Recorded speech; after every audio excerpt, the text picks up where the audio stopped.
Hello everyone, সকালটা শুরু হয়েছে এই ঘনাকে নিয়ে। ভীষণ দুষ্টু, বেঁধে রাখতে হয় সকাল সকাল, নাহলে ভীষণ দুষ্টুমি করে। দেখো ওর কোনো ভয় আছে মনে। আর তারপরে শুরু হয় আমার পুচকুটাকে নিয়ে। দেখো হাত কাজ শিখে গেছে, কত বড় হয়ে গেছে আমার মেয়েটা বলো।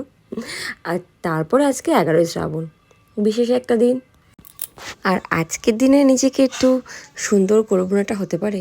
দেখো সুন্দর করা বলতে তেমন কিছু নয়, আসলে কী বলতো, আমার হাতে গায়ে মানে প্রচণ্ড পরিমাণে ট্যান পড়ে গেছে, প্রচণ্ড কালো হয়ে গেছে। আমি পুরো বুঝতে পারছি। আর সত্যি কথা বলতে কী বলো তো, এগুলো না সহজে ওঠে না। হ্যাঁ, এর এমনই ট্যান পড়েছে, প্রচণ্ড বাজে লাগছিলো দেখতে। তো আমি না ঘরোয়া পদ্ধতিতে যা পারি তাই দিয়েই আমি নিজেকে মানে চোখ পরিচর্যা করি, রূপ পরিচর্যা যাকে বলা হয় আর কি, স্কিন কেয়ার। তো সেটাই করি। বাইরের জিনিস ব্যবহার করি, কিন্তু কী বলতো, বাইরের জিনিস না সব কিছু আমার শ্যুট করে না। হ্যাঁ, আর আমার প্রচণ্ড সেন্সিটিভ স্কিন। তো এই জিনিসটা যাই হোক সাইড এফেক্ট হবে না। তো আমি এইভাবেই নিজেকে মানে ট্যান রিমুভ করে এইভাবেই স্কিন কেয়ার করি। তোমরা চাইলে করতে পারো। ব্যবহার করেছি টক দই, গোলাপ জল, বেসন, মধু, আর কিছুই নেই এর মধ্যে, হলুদ। জাস্ট এইগুলাই ব্যবহার করি। তো তোমরাও করতে পারো। সপ্তাহে 3 দিন লাগালে ট্যান রিমুভ হয়ে যায় আস্তে আস্তে। তোমরা ব্যবহার করে দেখতে পারো, আশা করি তোমাদের ভীষণ ভালো লাগবে। তো এখানে আমি প্রায় লাগানো হয়ে গেছে আমার মুখে, হাতে। তো আমি স্নান টান করে নিজেকে সুন্দরভাবে তৈরি তো করতে হবে বলো, আজকের দিনটা এত স্পেশাল। তা কিছুই তো হচ্ছে না, কারণ আগের বার তাও একটু কিছু হয়েছিল আনন্দ, এবার কোনো কিছু আনন্দ হচ্ছে না। তো হাজব্যান্ড নিশ্চয়ই কোনো সারপ্রাইজ দেবে আমি জানি।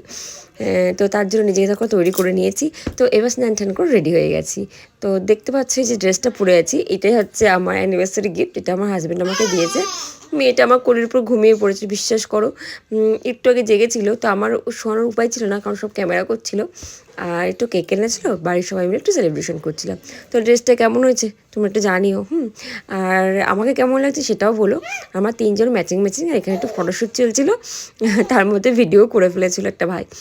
তো আমাদেরকে কেমন লাগছে দেখো, আমাদের পুচকুটা উঠে গেছে, আমাদের পুচকুটা ম্যাচিং ড্রেস পরেছে। আর এখানে আমরা রিল করার জন্য একটা ঢং করছিলাম। তো যাই হোক, আশা করি তোমাদের ছোট্ট ভিডিওটি খুবই ভালো লেগেছে। যদি ভালো লেগে থাকে অবশ্যই একটা লাইক, কমেন্টও শেয়ার করে দিও। আর দেখা হবে অন্য একটি ব্লগে। তোমরা সবাই ভালো থেকো।